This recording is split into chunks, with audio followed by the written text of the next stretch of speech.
Hello, thank you for joining us today. This is Cheryl Head, Director of Inclusion for the Golden Crown Literary Society. I want to welcome you to the second weekend of the 2020 GCLS Virtual Con and the upcoming panel, GCLS Fanfic 201, Expanding Your Fanfic Reach. For those of you new to the Golden Crown Literary Society, the GCLS recognizes and rewards quality literary works about women who love women and provides learning opportunities, encouragement, and assistance to new and established writers. We have a highly respected writing academy, an annual gathering of hundreds of readers, writers, publishers, and editors, and a monthly GCLS members-only online book club. We invite you to learn more about the GCLS and perhaps become a member by visiting our website at goldencrown.org. The GCLS would like to thank everyone who continues to support us through donations. And if you'd like to make a donation, please visit the website and click on Donate. So here are just a couple of housekeeping items before we get started. We'll have about 5 to 10 minutes at the end of the session for Q&A. Feel free to use the Zoom Q&A box to submit a question. And if you run into technical issues, please log off and log back in. That usually resolves most issues. Okay, that does it for announcements. We hope that you enjoy the presentation, and I'd like to turn the session over to your moderator, Rachel Gould. Hello and welcome everyone. So thank you very much for being here, because this is a time when there are many places you could virtually be, and we appreciate that you're giving us your time and attention for a topic that we are all very passionate about. So I've got 4 great panelists for you who will introduce themselves in a moment, who are passionate experts in the world of fanfic. I will be your moderator, Rachel Gould, author and professor. You can feel free to use the chat pane or the Q&A pane at any time to chat us your questions. I will direct those to the panelists as best I can as we go. And with that, I'm going to let you all introduce yourselves. So I'm going to start with Ray, and then Tegan, Patrice, and Kelly. Hi, I'm Ray D. Magden. I've been writing fan fiction for well over a decade now. I have published over 10 novels with Desert Palm Press, mostly sci-fi and fantasy. My latest release, Lucky 7, won the GCLS Award for Sci-Fi Fantasy in 2019, and also a Rainbow Award that same year. So I love cyberpunk, I love fantasy, I love TV, movies, books, games, every medium, and I love fiction and all the people who participate in fandom most of all. Right, Hi, I'm Tegan Shepard. Hey, I'm Tegan Shepard. I'm an author with Bellow Books. My 5th book is coming out in October, and it's actually one that I workshopped using fanfic. It's a story idea I had, and I workshopped it fanfic, and then I rewrote it with original characters. I first came into fanfic reading Harry Potter fanfic in those awful years between book 4 and book 5. Fuck TERFs, but Harry Potter's cool. Yeah, so then I stepped away for a while, and then Mass Effect brought me back, wrote some Mass Effect fanfic, and that really gave me the courage to write original fiction. I'm Patrice James, and I've been, well, right now I'm living and working in Germany, but I've been into fanfic for like the last 20 years. I'm a huge fan. And what started me on it was a little fandom called Xena Warrior Princess. So yeah, before that I didn't even know it was a thing that existed, but I love it. It doesn't matter how much time has passed, how much lesfic is out there as far as books go. Fanfic is definitely like my home base. I'm always going to go back to fanfic. Let's see what else. I also was super into Law and Order SVU. That was another one of my first fandoms. And X-Files. Even though Scully was the only woman, fanfic writers still found a way to bring a woman into her life just to make her fall in love with her. So it worked. All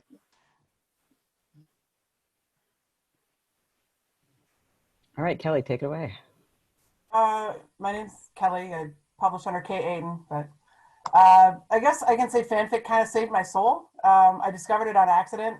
I was off work with knee surgery like 20 years ago, and I can read a book a day. So like I read through all the books that I had, and I got online and I found like sites of stories, and this one site had like X-Men fan fiction, and I'd never seen that. And I was a huge, like, I collected all the X comics at one time. I haven't collected comic books in like 10 years now, but like I collected all the X comics, X-Force, X-Factor, X-Men Gould, like whatever, you name it. And so I found these X-Men stories, and it was really cool. And then I found stories of like Xena, which I'd never actually seen at the time. And then I found my first female stories. And I was like 26, 27 at the time. And this huge light bulb went over my head because I felt these things when I read these stories that I'd never felt in my life, and everything made sense. So I like ended my engagement to my fiance, who I'd been with for like 8 years. And I moved on, declared myself gay at the time. Disclosure, I'm not really gay, I'm just kind of queer, like 4 or 5, Kinsey. And so it really saved my soul because I discovered who I was through fan fiction, which is crazy. And it also kind of saved my budget because I can read a book a day. I supplement my reading when I'm on a binge with fan fiction. And I have easily read 500,000 words of fan fiction in a work week. And I have a headache for like a week after when I do that, but it's really insane. So it does save my budget too. Not anymore because I don't have time to read with writing. So that was, but yeah, it gives me the stories that I crave. So I just, my biggest thing was Xena. I did go on to buy all 6 seasons on DVD and watch them. So I understood where all the fan fiction was coming from, but I like AU, alternate universe, Uber. I like classic. And then now my fan fiction du jour that is the one, pretty much the only thing I read is Supercore, which is Supergirl with Lana Luthor and Supergirl. So Supercore. Excellent. That's we'll have a whole Supercore 5 minutes at the end if we have time, I believe. Yes. Followed by an X-Men after party. So our plan, now that you have met us, audience, though probably you already know us, our plan for today was to sneak in some nerding out hardcore about fan fiction while we talk about kind of the world between fanfic and lesfic, like how are people moving from fanfic to publishing, how are you increasing your reach, and also we want to talk some about diversity in fanfic because that is such an important topic right now. So we're going to attempt to navigate those 3 streams of thought. And to kick it off, I'm going to go in the same order again, and then I'm going to start mixing up the order, but I wanted you to get comfortable. We're going to do a lightning round. What is a comfort read in fanfic? Either a specific fic, a ship, a trope. What is getting you through 2020 in fanfic, starting with Ray? Well, lately the answer to that has definitely been Catradora. To explain a bit more, I'm sure many of you know the original 80s She-Ra. Well, it's been rebooted on Netflix with a more serialized story, more serious themes, fantastic voice acting, and just superb writing. And in the final episode, after building up, not just shoehorn in at the last minute, but after building up for 5 seasons, She-Ra and her friend turned enemy turned lover Catra finally kiss and declare their love on screen. Spoiler alert, I'm sorry, but it's been all over social media, so it's hard to spoiler it because the gays have been rejoicing in Etheria and on Earth. So just the fact that I got to see 2 of my favorite characters that I'd shipped ever since the start of the show kiss on screen and declare their love and have a happy ending was just so empowering. So fan fiction has blossomed around the new 2018 She-Ra. And there's so much great stuff out right now, including some of my fan fictions. So my handle on AO3 is Ray D. Magden, just like my author name. If you want to go look it up, there's some She-Ra fan fiction there for you to enjoy, as well as over 300 other works. But definitely She-Ra has been the highlight of my year. I'm going to interject to say it is literally the gayest thing I have ever seen. Yeah, season 1, they defeat the bad guys with a literal rainbow. This show could not be gayer. And also they have another lesbian couple that are established from season 1, Natasha and Spinnerella. Oh my God, with the spoilers. Some of us are still in season 1. Oh, sorry, are married on screen. So you know that they're in a relationship. There's also one of the main characters, Bo, has 2 gay dads. Who are explicitly in love and in a relationship and have raised children. There is a non-binary character, Double Trouble, who is able to shapeshift and uses they, them pronouns. So, This is awesome. I'm going to move us on and just tell people they should that the queer go rep watch it. is Yes, so diverse. it's huge. Okay, Tegan, tell us what's getting you through 2020. So I am also one of the gays rejoicing about She-Ra. Like, I just love it. It's fluffy and it's sweet, even though,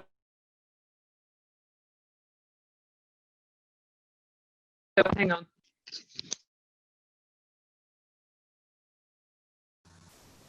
Okay, we're having sound issues. Okay. All right. Can you hear me now? I can hear you. Yes. Okay. All right. So that was it. It's fluffy and it's sweet. So lots of Catradora. It's great. That's it. All right, Patrice. Can you pick from your many fanfics what's getting you through? Yeah, I can. And this tells you how important, well, how good they're being in this fandom. So as far as Supergirl goes, I'm a Super Cat fan. So I like Cat and Kara normally. However, season 5 of Supergirl has been so gay with Lena and Kara that they have brought me onto the Supercore fandom. So I've been spending like the last couple months just reading, God, I feel like I've read 10 stories with the two of them. And it's pretty amazing. I think that this is one of those shows where when you're watching it, you can see that there's super chemistry, especially season 5. Like there's things happening in this season that's so gay, it's ridiculous. As a matter of fact, I was behind, like a season and a half behind, and I was listening to a podcast and they were talking about how gay it was. And that inspired me to go back, finish up, and come into it. And they're right, it's ridiculously gay. Like I can't say it enough, so that's been helpful. Excellent. And Kelly, what are you reading? Again, I don't watch a lot of TV, so it's really hard for me because I would like to expand my fandoms. I want to watch She-Ra now because I've seen so many people talk about it. And I've read 2 She-Ra fanfics, and the first one was Ray's. Ray posted it, and I had to go read it. And I'm like, I love this. This is great. Now I kind of want to watch the show. But I have a hard time, like following fanfic unless I'm following the show and I understand what's going on.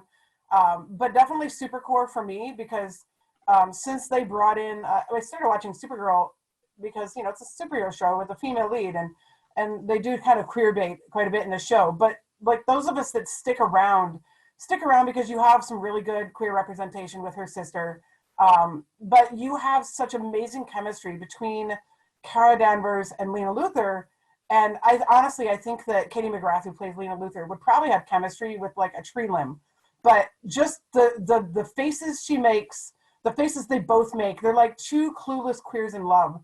And this whole like a lot of drama in season 5 has, as was mentioned, and you don't get that upset with somebody unless you're just absolutely in love with them, right? Like oh, you know, I'm really upset. But she was like hysterical upset, like and in one of the scenes, and I won't say it. And honestly, like everybody's just like, yeah. And when they finally, like, out of all the superhero shows that we follow, that I thought had the best like unplanned ending for the season, you know, given COVID and everything. Like it was a really good ending. Like they didn't wrap up the full storyline, and like the first half of the season was kind of a crap show because there's so many like little threads that everybody's like, where is this going? But the season wrap up where they kind of like shake hands and we're like, just kiss already. But it's not going to happen. And honestly, I'm one of those people that I love Supercore, and there are a ton of people on Twitter that think like, oh, Endgame Supercore. I don't think that. Honestly, that's never going to happen. They've got a queer on the show. Everybody knows what makes money. However, I can still read the stories and enjoy their chemistry. So Supercore is definitely getting me there. I read many Supercore stories. And that's a great point, is that a lot of times, you know, we're seeing a queer subtext in a show, we're not getting it, so we're going to the fanfic to get the queerness that we're not seeing on the screen, which leads into our next question. So we kind of, you know, we know in our audience, we've got some people who maybe you've just started writing fanfic, or you're thinking about writing fanfic, you want to know how to get into it, how to build a good audience, or you've been writing fanfic for a long time, you're looking how to transition to lesfic, or just leverage these two amazing fields to kind of grow your position as a writer in the world. So we have a few questions addressing that. And my first one is, what are readers looking for in fanfic? I'm gonna start with Tegan this time. So why do we go to fanfic? What are we looking for? Sure, yeah. I mean, speaking for myself, like I go to fanfic to remember my favorite characters. You know, I don't always have time to put 100 hours into a replay of Mass Effect, but I've got, you know, time to go and read some Femme Liara. So that's what I'm looking for, and I think that's what a lot of people are looking for, to get back into those worlds. I'm going to cheat a little and ask you the part of the next question, just because this leads into it so well. You know, now that you have also published novels out there, do you think that kind of readers of fanfic are looking for strong character-driven novels as well? Yeah, absolutely. I mean, I think that you know, I think that's the pull of fanfic, is the characters. You know, the world isn't always, you know, like Kay was talking about. You know, you go to Ubers, you go to AU. I really like Catradora AU right now. I don't know why, it's just a thing. But like, it's because you connect with the characters. So would you define AU and Uber for people who don't know what it is? So alternate universe. So like, if you look at my name, it's cheerleader Catra football Adora. So like, there's this really great fan art that I found, and it's like Adora dressed in like a football uniform and Catra in the cheerleader thing. So it's like, you take those people and you put them somewhere else. So that's, yeah, that's AU, and I think that goes to show that we're looking for great characters when we go to fanfic. It's because we fell in love with somebody. So if you do that in your lesfic, if you get these great characters and you make people want to follow them, you know, that's really what you learn from fanfic. Great. All right, Patrice, I'm going to ask you next. What would you say readers are looking for in fanfic? I think that they're looking to find characters, to find like the characters that they love in a position that they wouldn't normally see them in. So for me personally, I would say that's like, I have this thing that I do where even if a TV show has two characters that are like lesbian characters together, sometimes I'll be like, oh, they're okay, they're cute, but they're not the one that really speaks to my heart. So I'll see two other actresses in the background or whatever, and their chemistry is so ridiculous. And then I want to see more of that. And so usually I'll then go to fanfic and I'll find that someone else has found that. They agree with me. The 100 is a good example about this, because now I quit the show twice. The second time was when Lexa died. So anything that happened after that, I don't know. I'm going to be honest with you. But everybody likes Clark and Lexa together, and I do too. They were really great. And I felt so strongly about it. Like I said, I quit the show. But I was also a fan of Clark's mom, Abby, and Raven, the mechanic. I just thought they had crazy chemistry. Their interactions together were kind of weird to me, because Raven was friends with Abby's daughter, Clark, but she didn't have a reason to always be interacting with Abby. And so I really liked it. And then I went to find fanfic, and there were 353 stories. So someone agrees with me. And so that's just an example of one of those things where I'm definitely not going to get it in the show. And some shows don't even have lesbian characters, to be honest with you. So then it's even more important. You know, I think about a show like Scandal. It's a super straight show. But when I first started watching it, I could tell that Olivia Pope, the main character played by Kerry Washington, and the actress who played Millie had crazy chemistry. And I wanted them to be together. But because they had a guy between them, and it was a serious thing, because Millie was married to him at the time. Olivia was basically cheating. She was like the love of his life. And so you knew the two of them were never going to be friends. They were going to hate each other for forever.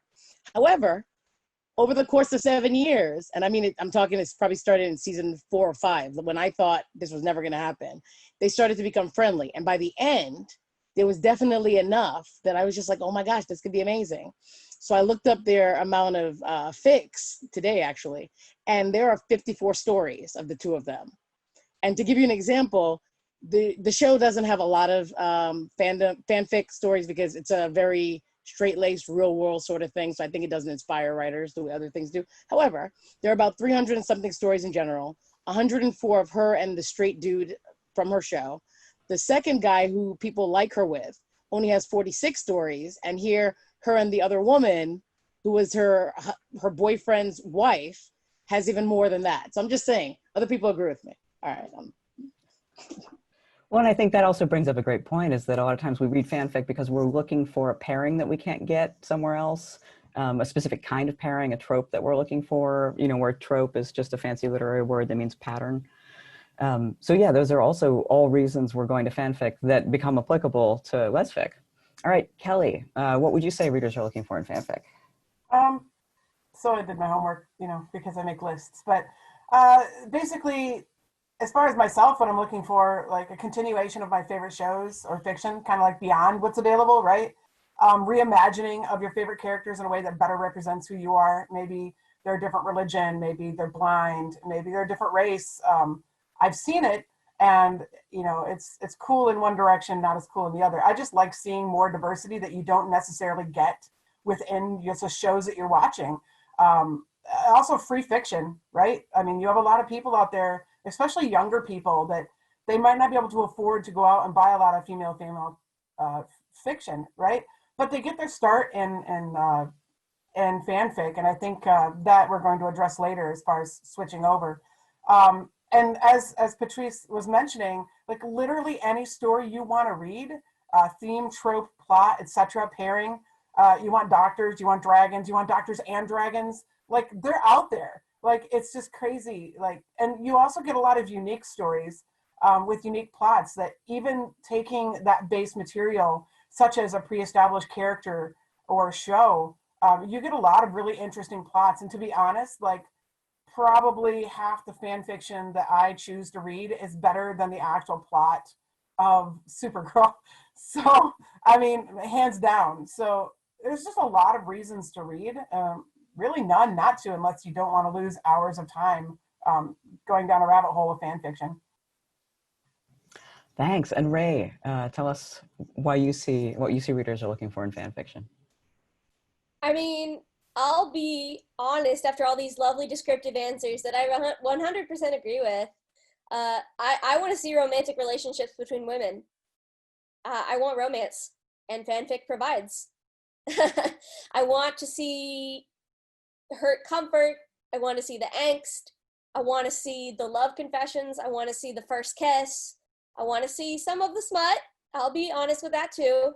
I want to see women who are in love with other women, and fan fiction is really great at giving us that for free and an endless supply. You couldn't possibly read all the fan fiction that's out there. So yeah, I'm in it for the romance, and I'm in it for the characters I love. Excellent. All right, so we also want to talk about, and we kind of have touched on this already, how readers are moving back and forth between fanfic and lesfic, because at least from what I can see, it's a very natural process. You know, I think all of you read both, and many of you write both. So I'm hoping we'll get some concrete examples that people who are writing and want to expand their reach can use. How do you see people making that journey back and forth? And I'm gonna start with Tegan again. Are you ready? Go for it. Putting me on the spot. Wow. Okay. So yeah, like I said with before, like I like fanfic because I can revisit my favorite characters. You know, when I go to lesfic, I'm going for something, a new world, a new place. So I think that you know, when you want those sense memories of your favorite people, you go to fanfic, and when you want to create those new sense memories, you come to lesfic. And I think that's what you can, because they satisfy different cravings. That's what, like, you can think of it as both a writer and a reader. Like, you know, what am I craving today? And that's the great thing about how closely they're linked. You know, and I think, yeah, those two worlds can learn a lot from each other.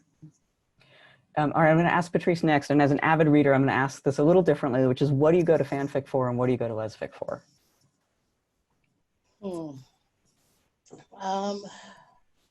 So I go to lesfic. Let's start with fanfic. I go to fanfic to get, like I said, these characters that I love, but I want to see them in certain situations or I don't know, problems or issues and things like that. And I feel like I can definitely get that in fanfic in a way that I wouldn't necessarily be able to find in lesfic, because you're going to get more diversity. A good example, there's a show called How to Get Away with Murder. As a matter of fact, one of the main character's name is right there. So as far as TV shows go, one is a Shonda Rhimes show, and that's part of why it's so diverse, because Shonda does diversity better than anybody. I really have to be honest. So she has no less than 6 main or supporting characters that are all women that you can ship with in any permutation that you want. 4 of them are Black women. 3 of them are Black women. 2 are white women. One's a Latina. And so you've got all these variety. And also of the main characters, you also have 3, or supporting, you have 3 characters who are not straight. So that's something that when I go to that kind of fanfic, I'm getting something that is based in the show, but that a writer has gone and sort of twisted in their way that they want to, which is kind of amazing. And in Lesfic, Lesfic is pretty awesome because, like, for example, right now, one of the things that I love, a trope that I love, is fake relationships that turn real. Yeah, I love those. And so I can definitely get that in Lesfic. And it's like, you read the review and very quickly you know, oh, this is what I'm looking for. Like right now I'm reading a book called Technically Faking by Robin Hale. It's awesome. And Jay had one called Just for Show that I read a couple months ago. Same thing, fake relationship turned real. So with Lesfic, I feel like I can go, it's similar to fanfic in that theoretically I can get what I'm looking for, but in Lesfic, it's with these characters that I don't know. So I get to kind of fall in love with them and connect with them all in the space of this one story, versus fanfic where it's this relationship that we've built, so to speak, over weeks, months, years. And then I get to see a different writer every time do something strange with it. As a matter of fact, earlier today, for example, I was reading a supercore fic that takes place in Regency, England. You're not going to get that anywhere else. Yeah. We may have to eventually just have you post up some recommendations somewhere so that we can follow all of these. All right, Kelly, moving between fanfic and lesfic, what examples are you seeing?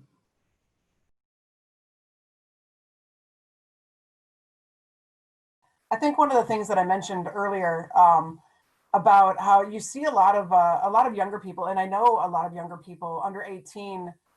There's one girl who's just recently turned 18, but she's been reading fanfic for quite a while. And there's a lot of people that can't go out and buy a book. Maybe they don't live in a place that's necessarily safe, but they can get online on their phone or on their computer, and they can read this fiction that better represents themselves. So you have a lot of young people that maybe don't have the cash or don't have the resources or even the freedoms to buy a lesfic book, but they get their start in this queer fiction through the medium of fanfic. And I think that as people get older, and I did the same thing, like I discovered like, oh wow, there are actual books of like these female stories that I've been reading via fan fiction. And then I actively started searching out the books. And over the last like 10 or 20 years, we really found a lot of the diversity as far as genre diversity that I couldn't find 20 years ago for my first like female lesbian fiction, where there's a ton of sci-fi now, and that was my big thing. And I've all but abandoned like most contemporary, unless they have those tropes that I really like fake relationship. Even better if it's like a fake sci-fi relationship or whatever. But anyway, so I think that as people get older and they discover, they get introduced to it, a lot of people, it's like a free sample, right? You go to Costco and you're like, hey, try this like honey nut cookie biscuit. And you try the honey nut cookie biscuit and you're like, oh, that was really, really fucking good. And then you go back and you get a box of honey nut cookie biscuits. And that's how they get you, is the fanfic is like the free sample of lesbian fiction. And then you get hooked on it, and then you have to you want to continue it, but maybe, your tastes have evolved and you want maybe better quality. And I think that you find that fanfic is great, but you have good and bad stories, poorly written, well written. It's across the gamut. And I think lesbian fiction, you get that more professional fiction. And it's even better if this fan fiction that you really love goes on to then be published, such as maybe the Darren Carey stories written by Melissa Good. You have Tropical Storm, and that whole series. That was one of the first series I bought on book, and it was amazing. I was so excited because I loved those characters in fan fiction. So, and I just recently read my very first published, obviously super core fanfic novel. the names and everything were changed, but it was very obviously Supercore. And I recognized the book when I read it as a story that I had been reading online, like previously. So that was pretty cool. Like seeing your fandom jump into published fiction is kind of a cool feeling. You feel a little like a hipster. You're like, I liked it before it was cool. So. Yeah, that's great. And so Ray, you're next to answer. And I'm hoping that you will also talk some about making that jump as an author from fanfic to lesfic, or back and forth, since you're very well established in both. And anyone else who I skipped with this question who wants to answer it, raise your hand and I'll come back to you, but go Ray. Absolutely. I was answering questions in the chat about what AO3 is and what AUs and Ubers are. But now I'm ready to talk about my own journey a little bit. So I started out with fan fiction in 2007. And as I got better and better, I started to take the craftsmanship I learned in creating these stories about my favorite character and use it to make my own stories with my own characters. Some of my first novels were based heavily in fanfic and started out as fan fictions. For example, my second published novel, which was Dark Horizons, and it is a space opera. It started out as a Shepard and Liara fanfiction, but as I went through it, I realized that this would really work better as an original story. So I went beyond just changing the names, though. That's a start. You have to do that. But instead, I looked really critically at the pairing that I was basing my story off of and what made them unique. And one of the things that I found with the character of Liara from Mass Effect is that she starts out as rather introverted and awkward and socially inadept. And then through her search for knowledge and through her relationships with her crew members and Shepard, who is her captain, her commander, she becomes more outgoing. She grows and changes. She learns how to do combat. She learns how to muster all these resources within herself she didn't know she had. And so I really tried to echo that character journey as I was writing the trilogy. The third book hopefully should be out this year. And so I looked really hard at the character arc of Liara and tried to replicate my favorite parts of it while also taking my own ideas and adding them in. One thing that is unique to the Dark Horizons trilogy is that it asks the question, what if you're a scientist who discovers something and the world doesn't want to hear it? What do you do? And what if they start trying to kill you for what you discovered? What do you do?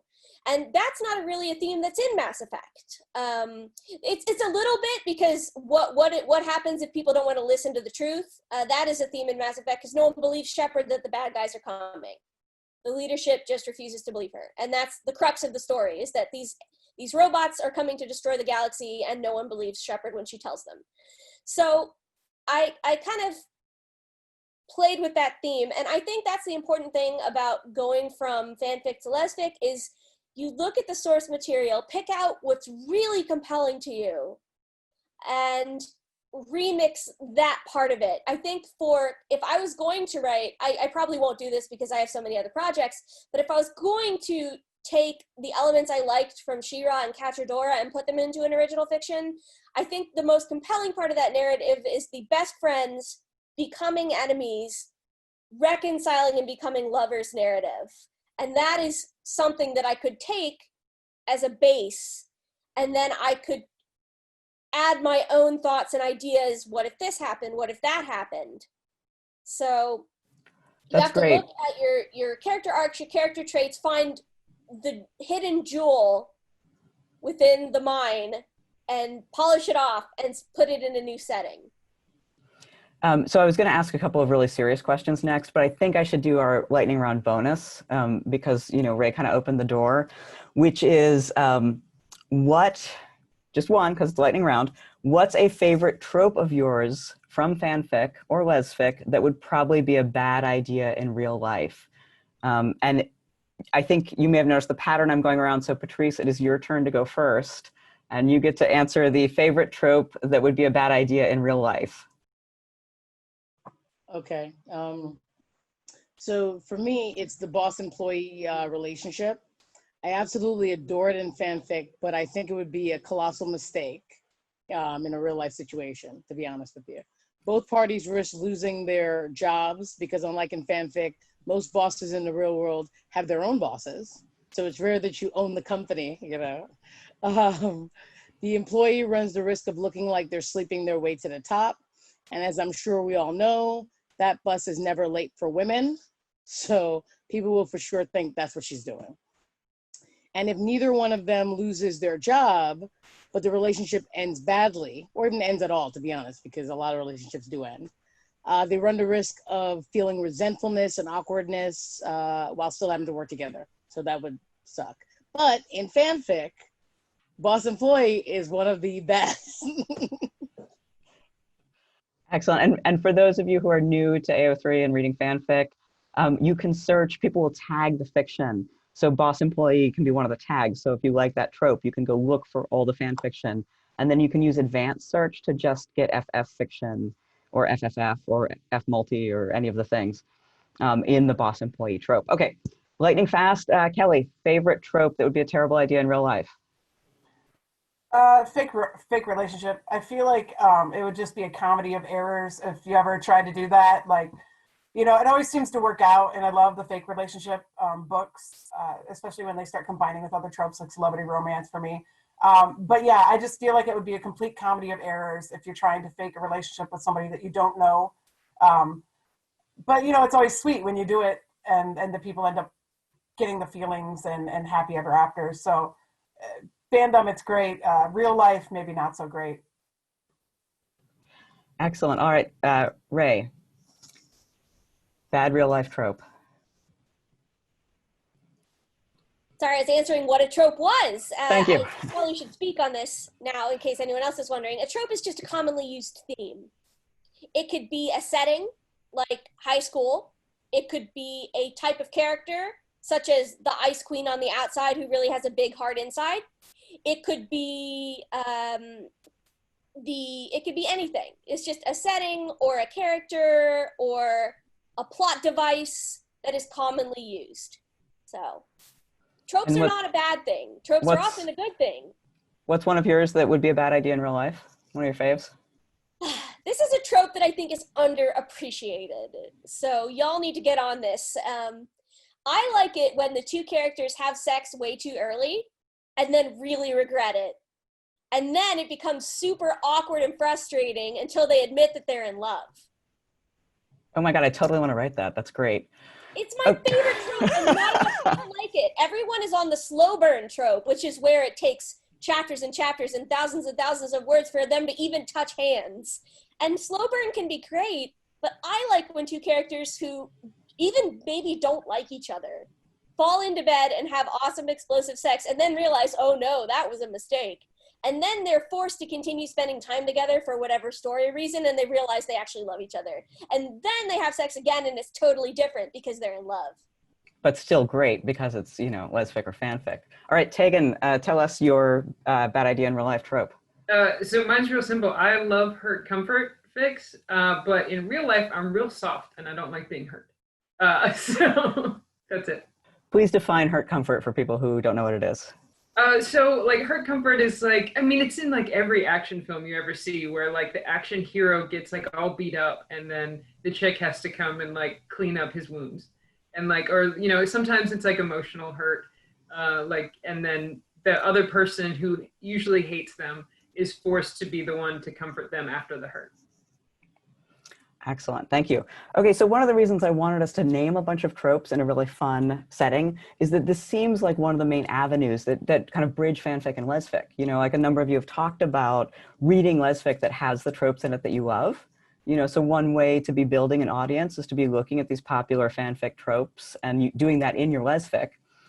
And we also kind of brought up that, I think Kelly especially, you were talking about how for young people, fanfic is free. So they can access a lot of it. And then we kind of grow into buying the novels. And I wanted to dispel the notion that fanfic is free, because it's monetarily free, but it actually can take a ton of time to find fics that you like, because some of it is terrible. Some of it really, like, you may be in a mood for something and it'll take you an hour, hour and a half to churn through some terrible fics to find ones that you love. And so author reputation becomes incredibly valuable, because generally when you find an author that you love, you want to read all their fics, whether it's fanfic or lesfic. So I was hoping that we would talk some about how do we, like those of you who are authors, and Patrice, from the reader point of view, how do you get an author reputation out there to get people following you? And when we come back around to Patrice, I'm going to ask how you find authors. But I'm going to start with Kelly this time. So Kelly, how do you attract people to your writing with your author reputation? I actually started in fan fiction as well and made the jump. I was never going to, I'd never really written anything longer than a few thousand words, and they were terrible. And then I started writing kind of on accident back in 2015. And I churned out this full, like 60-some thousand word Xena, my first classic fanfic. And it was Xena. And I finished it and I'm like, holy crap, like, wow, I just finished this whole story. And then I posted it and I thought, well, I did that. Let's go continue this other story that I wrote. It was very vaguely, uber Xena fanfic with my two musicians, more erotica than anything. And I finished that, but like the Xena world wouldn't leave me. So I did a more serious version, because I like the idea of ancient Greeks and Amazons and everything. So what happened is the trilogy that I ended up writing about the ancient Greek Amazons, I had so much feedback online, on fan fiction sites, and it blew me away. I was like, holy cow, because this is kind of a dead fandom at this point. 2015, Xena's not really so relevant anymore. You know, I've kind of read most of the fics out there that you can read. There's a lot. It's not really a highly published fandom. So I think one of the things that, if you want to build a good audience, write good, engaging stories. If you don't post your story all at once, then regularly update, because that keeps people interested. That makes them sign up if they know they're going to get another chapter like every week or something. Just like a TV show, right? You don't want to start watching a TV show and they're like, oh, sorry, we just stopped airing episodes after, you got hooked. And then another thing to build a good audience, honestly, is to write in a popular fandom. Pick something you like that's one of the hot fandoms, and because it means more eyes on your fiction. It means more people are going to come in and read your stuff or stumble upon your stuff, even because like on a lot of the fiction sites like AO3, if you look up say Supercore, or you look up Devil Wears Prada, the newest stories go at the top, and if it's an update, then it goes back to the top again. So write in a popular fandom, and just do a good job, right? Make it clean. Don't publish something that has a ton of errors. Treat it like you're writing a book and you're going to send it off to a publisher, because the better story you write and the cleaner story you write, the more likely you're going to get people that are going to click on that follow button. And then maybe you can introduce them to other fandoms like Catra. Or, whatever. But yeah, clean story, update regularly, and write in a popular fandom. And I think that's how you're going to get a really good audience. And if people really like what you're writing, and they know that you are writing other fiction because maybe you have it in your profile. I've had many people on Twitter and on AO3 say, you hooked me on your stories. I just bought this book, or I bought that book. And that's the best feeling, is when you can actually carry people over with the strength of your writing from your free fiction to your money fiction. Yeah, those are fantastic points. Thank you for making them. So Ray, will you also talk about how you sort of move readers back and forth between your enormous world of fan fiction and your published works? Absolutely. Well, first of all, unfortunately, you cannot post your name, your published works on AO3. It is not allowed in the terms of service. That is because the archive does not want to get sued by people like Anne Rice or J.K. Rowling, who might get pissed at them. But you can link to your blog, or you can link to your website. And so that's what I do. I post a story, something usually designed to be popular, but that I also enjoy. And then I use that to get people to go to my blog. And then on my blog, all of my original fiction is there. The other thing you can do with fanfic is you can build your brand. So when people read my fanfic, they know they're going to get certain things from me as a writer. They know they're probably going to get a happy ending between two women in love. They know they are probably going to get some romance and sex. And they know that even though bad things might happen to the characters and they might get hurt and struggle along their journeys, that they're going to end up in a hopeful, supportive place with people who love them, their lovers and their friends. So because I have written over 300 fanfics that have these themes, people know when they buy my original fiction, they're going to get similar themes. They know they're going to get queers who have lots of struggles, but who make it through in the end and are the heroes of the story. And so that makes people feel safe buying my work and spending their money when maybe many of them are young and don't have much money to spend. They know that they're not going to get something super dark that is just tragic with no hope in sight. They know that they're going to not get queer baiting. They're going to get actual on-screen romance between women. And they know that they're going to have fun because I like to add a bit of humor to my work as well. So it helps you to establish what themes you care about, what kind of characters you like to write, what kind of stories you want to tell. And that is the best marketing tool you can have, is a strong brand. And the best way that I've ever found to solidify my brand is with fan fiction. Because it's a free way to prove to people what you're about and what you want to show them. Yeah, and it's also, I'm going to say, it's a free way to figure out what your brand is. Yeah, because you can write a lot of fic and then look back at it and be like, oh, that's what I like to write. That's what I did. I mean, I didn't start writing fan fiction knowing what my brand would be. I just wanted to write and to share and get validated by anonymous people on the internet. Yes. But after a couple years, I started to realize the bullet points of what was important to me. And then that helped me refine my original fiction, both in the craftsmanship of it and in the marketing of it. Excellent. All right. So Tegan, the general question is how you attract people as an author, but I'm also secretly hoping that you will talk some about the gaming community, because part of your brand definitely runs into the gaming world, how you're attracting people from that community to your work. Sure. Yeah. I mean, I'd start by saying for the general question, I kind of want to echo a lot of what Kay was talking about. Write good stuff. That's always the first step. It may take a while for people to find you because there's a lot of good stuff out there. But, you know, if you earn your audience's trust, like Ray's talking about, earn your audience's trust, and then they'll follow you. I would also recommend that comment section in AO3. Like sometimes it's like fluff and sometimes it's flaming, but it can also be a lot of like, it's like your first beta reader. You know, some of those comments can be really helpful in kind of like building your way along that. I think one of the things that's really helpful with as far as the gaming aspect, you can really create folks following you by like, you know, Ray, like I follow her Mass Effect stuff, and it's like, you can see where it goes from like game 1, game 2, game 3, you know what I mean? Like, and the same thing with Dragon Age and some of that stuff. If you like to write gaming fic, do one for each new game.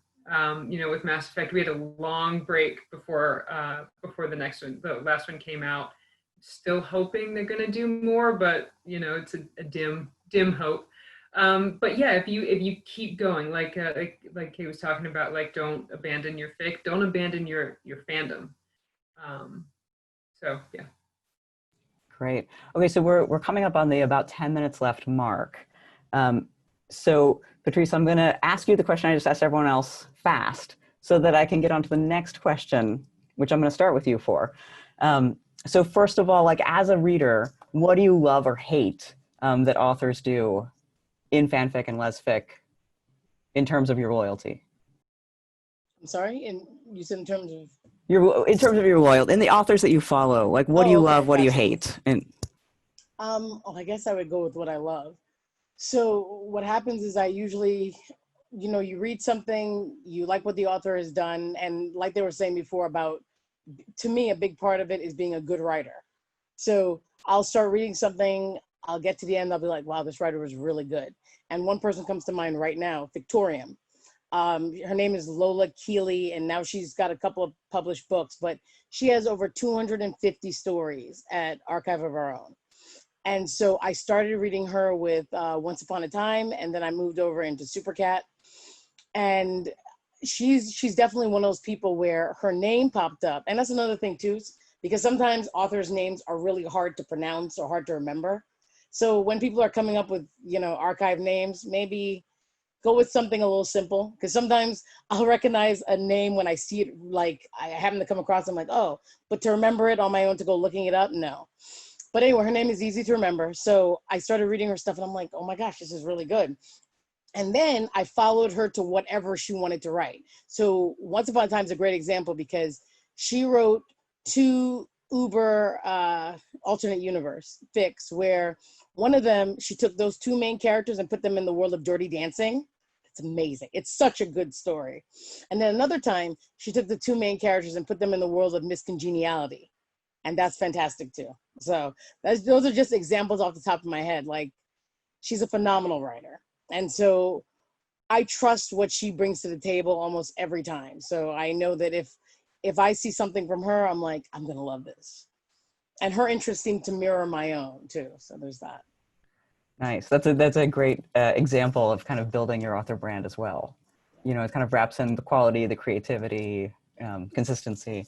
Okay, so the last question we had on our prepared list, I'm about to ask, but this is a reminder that audience, you only have a few minutes left. So if you have a burning question, we'll probably answer anything. I mean, you've seen this panel, ask whatever you want. And in the meantime, I would like to get to our question of how is fanfic shaping lesfic? And Patrice, I'm going to start with you. And I'm going to remind you to unmute yourself.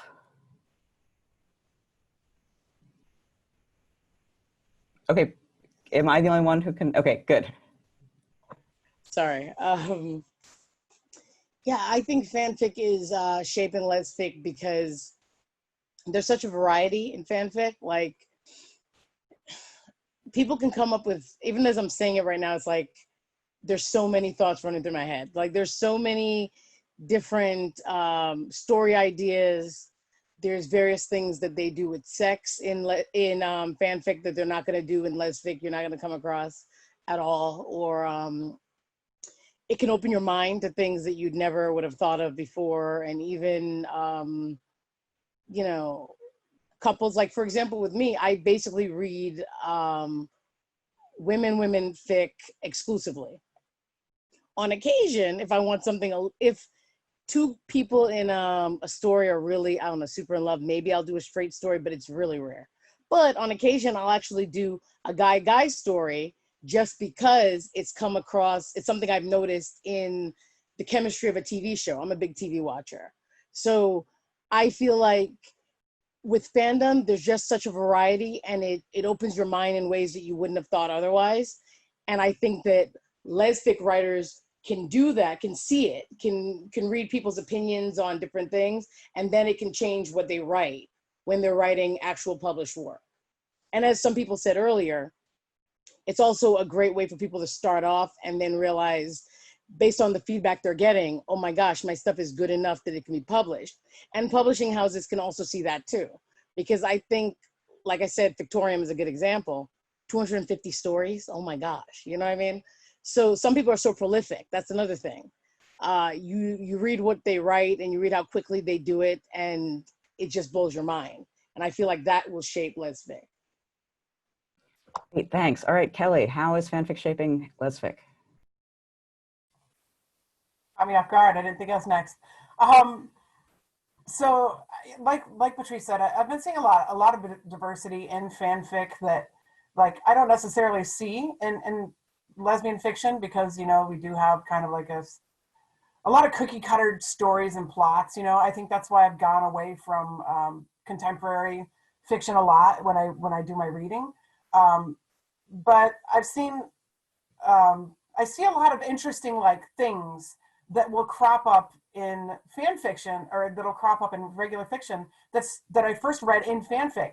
So even things like phrases, the phrase "licking into her mouth" when two characters are making out, I had never seen that before, and I started reading it in all these stories and fan fiction, and then I started reading it in regular fiction stories, and I was like, whoa, I don't even know where this came from. So it can affect, like, depending on who you are, it can affect positively or negatively when certain things carry over into regular published fiction. And other things like, what is it, the Alpha, Beta, Omega. I don't read it a lot. It's not really my thing, but once in a while I'll read a ABO story. And I think somebody mentioned already in the chat what ABO was. But I actually I haven't read it, but I saw my first published ABO series. And I was like, oh, like I didn't think that this would be, but I guess whatever you want to publish, if you have a good engaging story, people are going to publish it. And you're seeing a lot of these starts in fan fiction, where fan fiction is pushing a lot of boundaries. And I like seeing this diversity. Maybe the characters are blind. You're seeing more handicapped or differently abled, autistic.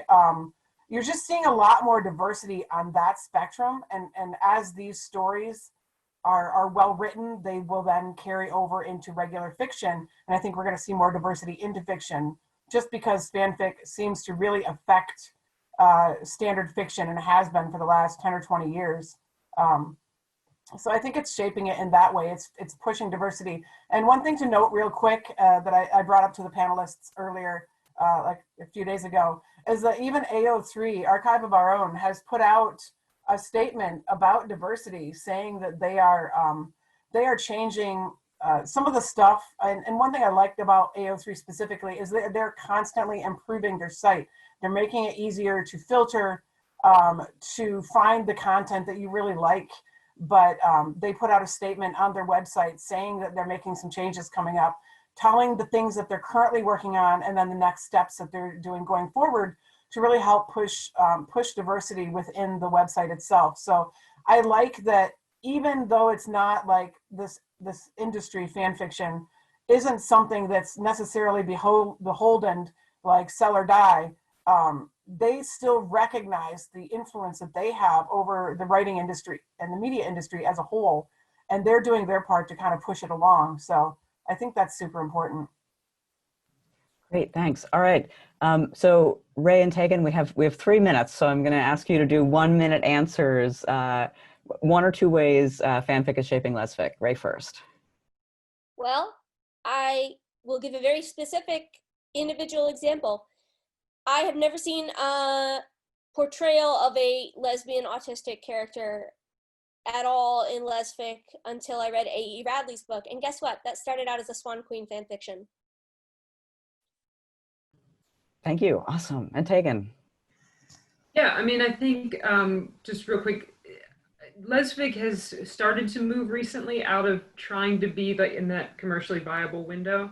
I think a lot of that has to do with the fact that there's a lot of fanfic writers coming to lesfic. 3 of us here on this panel, and I think that needs to continue because we've got a lot of place we need to go. We have a lot further we need to go. Thank you. And I'm just going to put a plug in that although in fanfic you can publish things without editing them as much as published novels, you still need to do your homework. If you're writing about diversity that is not your diversity, though probably if it's your diversity, you should still do homework. Because even if you are the category you're writing about, someone is still going to tell you you did it wrong. Okay, so we have 1 minute left. We are all super approachable human beings. So do you really quickly want to say how it's best for people to find you? I know we put some things in the chat already, so just really quick, I'm going to start with Ray, Tegan, Patrice, Kelly, that order. How do people get in touch with you? I am Ray D. Magden on Twitter, Facebook, and Tumblr. My website is raydmagden.com. My AO3 handle on Archive of Our Own is Ray D. Magden, no spaces. So I am super easy to find. If you Google Ray D. Magden, I have a Google author blurb now that I got a few weeks ago, and I'm very excited about that. Excellent. Also, we're all very friendly. Okay, Tegan, how do we find you? Twitter's the best place, @TakenShepherd. Excellent. Patrice? You can email me at dar.carey@gmail.com. As you can tell, that much of a Xena fan. And I also have a Twitter account. It's Dar Nikita. It's locked, but I'll follow you if you put in a request. So. And Patrice has wicked good recommendations. I'm sorry? Patrice says you have wicked good recommendations if people email thanks. you. Yeah. All right, Kelly, how should people find you? Just Google me, I guess, K.ATEN. You'll come up with my website. I've got Facebook. I'm on Twitter as WORDNRD68, which was, I don't know.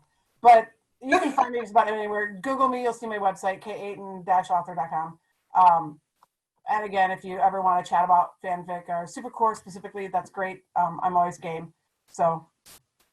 All right, thank you all. You've been wonderful. Thank you, audience, and great job.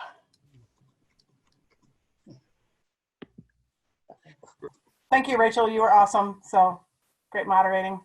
Yes, fantastic. You kept us on track and got us through. You did great. You crushed it.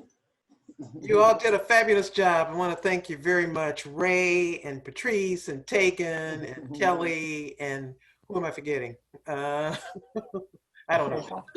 That's it. You got There's only 5 of us. You guys are so super smart. I really enjoyed it. Thanks for attending our GCLS Virtual Con, folks. Want to ask you to come back tomorrow when at 2 o'clock we're going to have a panel called Making a Living from Writing, and at 3 o'clock, this is Eastern Time, Invisible Disabilities in Lesfic. Hope you have a great Saturday, everybody. Enjoy. Right. Again, folks. Bye-bye. Bye.